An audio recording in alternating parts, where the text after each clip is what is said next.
Good morning. It is January 19th. The sun is finally poking out a little bit today, so I figured I'd get some laundry done. Discovered over the years of living off grid that it is possible to still have, modern comforts, but you got to shop around. A little bit more than usual, instead of looking for the features that most of these brands are trying to advertise for. I go straight to the back of the machine and I figure out how much power it uses. So after a lot of research, I found this guy probably 3 years back, I want to say, on Amazon actually, and got in contact with the people at Magic Chef, and I wanted to know exactly how much power this thing uses, and I've been pleasantly surprised and very pleased with it, how it's held up for being a rather inexpensive unit. I think we paid $250 for it shipped from Amazon. They had it here inside of a week on my front porch. So anyways, this is the Magic Chef 2.1 cubic foot. So there's no main beater in the middle. It does have this sweet thing for catching lint. It's super easy to clean. Just pop it right out, give it a tap, and you can clean her out. So what I've done here to show what it uses, I got my watt meter hooked up, and I'm gonna set it up for a full large load.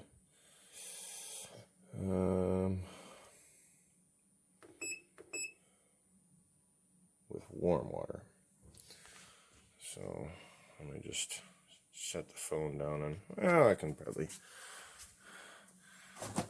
So like I've mentioned a bunch of times, I've been a mason for 20 years or so, and what that means for our laundry machine is that all of my pockets have sand and lime and little chunks of rocks and all kinds of stuff that this thing has actually done a really good job with. It hasn't caused any problems with clogging up the drain line or the pump, and I do check it every spring, take it apart, clean everything out. The impellers and the motors haven't gotten any louder in the 3 years, and it doesn't use any more power than the first cycle we ran it. The only issue I ever had was a penny got stuck in the trap for the drain, and that was actually really easy. It was 2 Phillips head screws, opened up the access port, and then you can just unscrew the trap, and boop, out fell a penny. Put it back together, and ran perfect. So anyway, it's all ready to go, and we'll just keep an eye on this watt meter for. Ooh, soap wouldn't be a bad idea.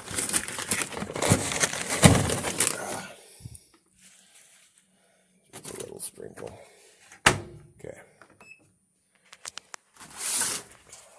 I think I've got this, yep, set to watts. Oh, unplugged it. This house is not set up very well outlet wise, so I had to run a cord over here. Of course, I'm not going to record the whole process here, but I'll just wait till the motor kicks in. You can get an idea of the peaks. I never really see it go over 300-400. In the spin cycle, it'll go up to about 400, but it's intermittent. It pulsates, so it's actually really good on power. And then at the end of this load, I'll come back and I can hit the display button there, and we'll see exactly what it used as far as watt hours to run one load, one large load of my Sandy work clothes. It's almost full yet. Oh yeah, almost.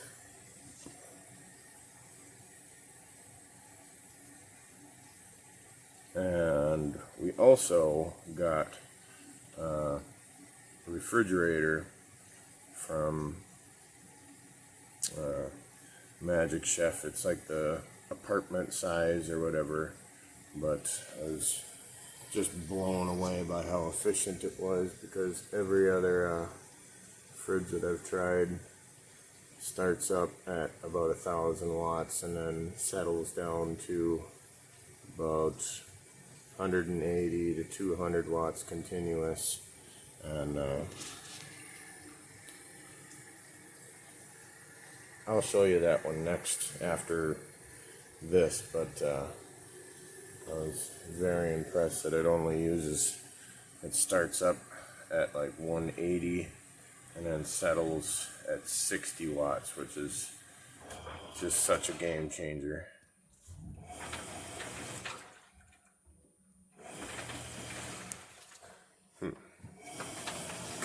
Oh, there we go. 150.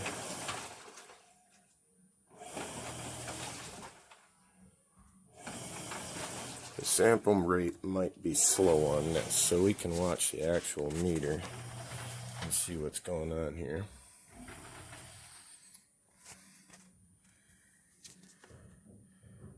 There's other stuff on in the house, by the way. That's what's coming out of the inverter.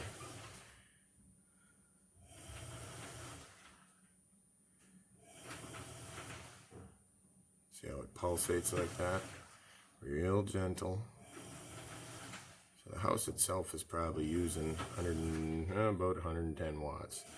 So it's pulsating 200-300 watts. What's doing it that way doesn't add up to a lot of watt hours.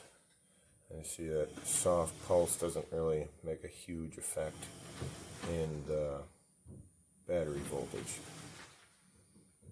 So, anyways, I'll let that run its course, and we'll see what the accumulated watt hours are at the end of a 40-minute load. Check back in 40 minutes. Alright, coming up on the last minutes, spin cycle.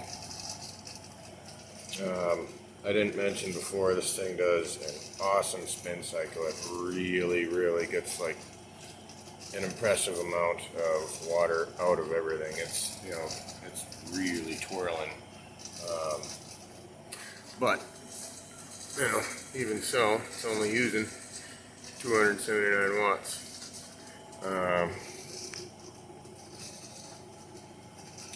It usually clicks off, I think, like a minute before the bell rings.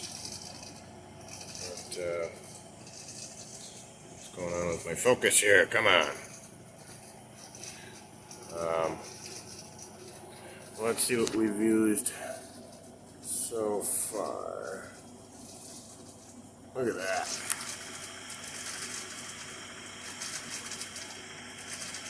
Not even a tenth of a kilowatt hour. 0.086. It just clicked. So let's say by the end of this, it'll probably be 0.09 kilowatt hours. So it's, you know, if you read it just as you see it, it's 87 watt hours.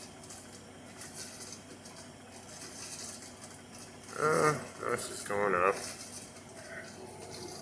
So it might get to, oh, now it's winding down. I think that's it. Yep, final minute.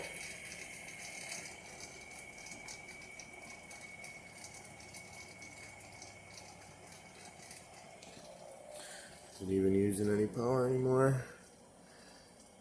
0.5 amps, 60 hertz.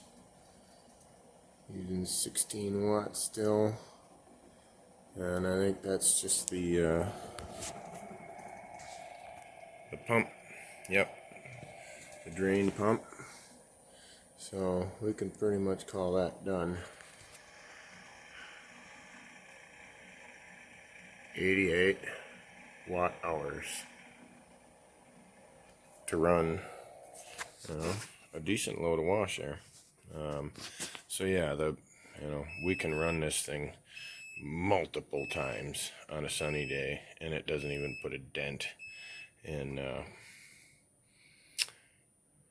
our power budget for the day. We generally use 2.5 kilowatt hours a day with everything, with appliances, fridge. I got a deep freeze, the TV, lights, some, dishwasher, and so yeah, this is a very small part of our power budget. We can use this, even on not super sunny days.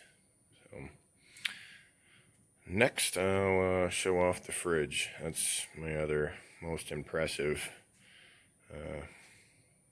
efficient appliance. All right, this is the fridge. It's a apartment size.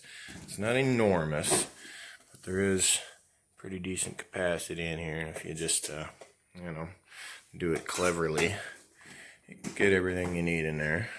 We're a family of 5. So I've unplugged this and give it some time so we can see what the surge is, and then reset kilowatt meter and the timer. Here, I'll reset that again.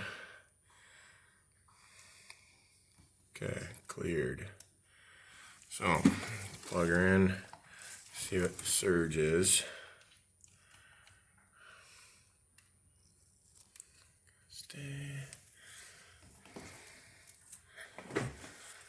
Open the door so kicks the thermostat on. There we go.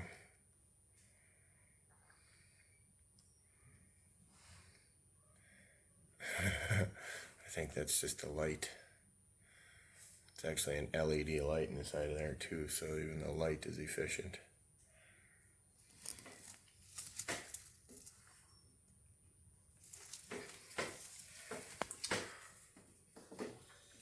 There it is.